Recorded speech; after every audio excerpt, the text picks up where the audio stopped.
By the early 70s, Mary was hosting her own show on Radio 3AW. At the same time, she was invited by Channel 7 to co-host their new Saturday night show. Here's Mary Hardy with Shirlene Clancy.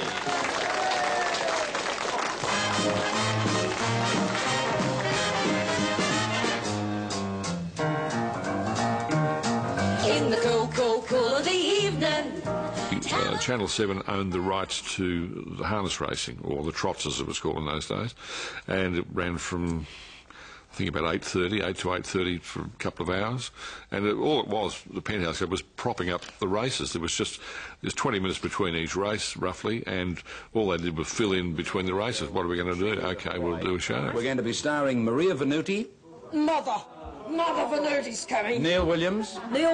Oh. Holly Brown. Holly Brown, who's got silicon. Oh, don't be like that. Tony Grant. Really? We've got the trotters out at the showgrounds. Right Let's now. go over there. Let's have a trot. The trots, yes, they were a frustration to all of us, but if the trots weren't there, there wouldn't have been a show at all, so we had to make the best of it. And now back home to Victoria for the most popular female here. All right, everybody, get ready for this. Mary Hardy. Mary Hardy, one of the stalwarts of Victorian television, co-compere of Penthouse Club.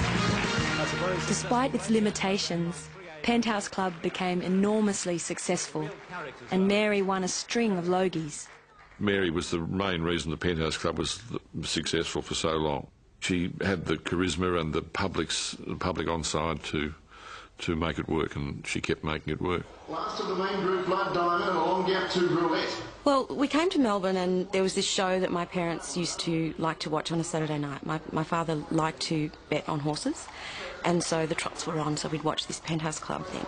And this woman, Mary Hardy, was on. And the reason why I think I was interested was that they were laughing at a woman, and I'd never actually seen that before. And I used to watch her and think, she's incredible. Like, she was incredibly rude sometimes, you know, irreverent, all these things, but she was a larrikin. I was a girl that could make people laugh, and here was a girl making people laugh.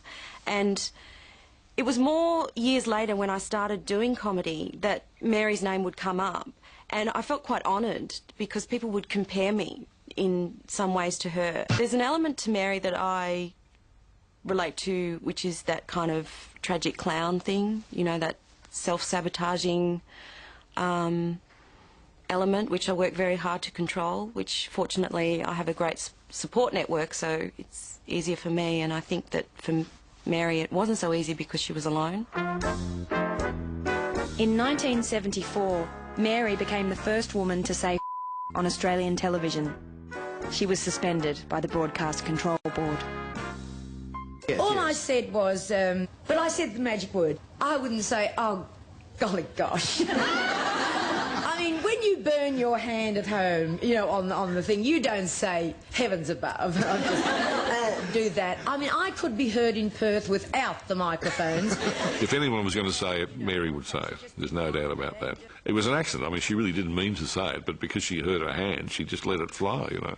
The Control Board eventually accepted Mary's apology, and she was soon back on air. Yes. Our special guest next week is Dean Martin and Frank Sinatra doing a duet. Are they coming again? Called the Mafia Rock. We keep trying to keep them away, but we'll let them in if we can. Bye, boy. Have a happy day tomorrow. Bye-bye. But that was really old-fashioned then, because we knew about Johnny Carson, we knew about the fancy American shows. There was the Penthouse Club, this most daggiest show in the entire world. Her name was Lola.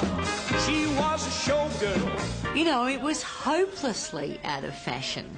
It was a Channel 7 production. Channel 7, in my view, never really kind of went into things with enough money to make them work. I really haven't had the privilege to introduce this man the way that I would like to. And I'm Just get it on air, mate. Don't give us a problem, it's fine. But tonight, this man has condescended, and I mean condescended. I know, that's as I'm trying to hang out till the races start. And it's... There was no meetings about excellence or what can we do to help you make this better. They didn't care. They just let it roll. The sport was what's important. A portrait of my life. In 1979, Penthouse Club was axed.